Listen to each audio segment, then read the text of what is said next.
আসসালামু আলাইকুম ভাই, কেমন আছেন সবাই? এটা রিয়াদের, সৌদি আরবের রিয়াদ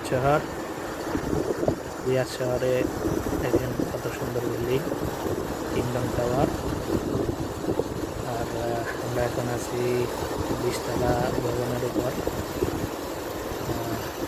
এসির কাজের জন্য আসছি। দেখেন পুরা রিয়াদ শহরটা 20 তলা ভবনের উপর থেকে এইটা পুরোটা একটা 20 তলা ভবন। এখানে আমরা এসির কাজের জন্য আসছি। আর এসে দেখেন কত সুন্দর একটা ভিউ আমাদের দেখাইলাম। রিয়াদ শহর অনেক সুন্দর। এটা হচ্ছে কিংডম টাওয়ার, রিয়াদের সবচেয়ে বড়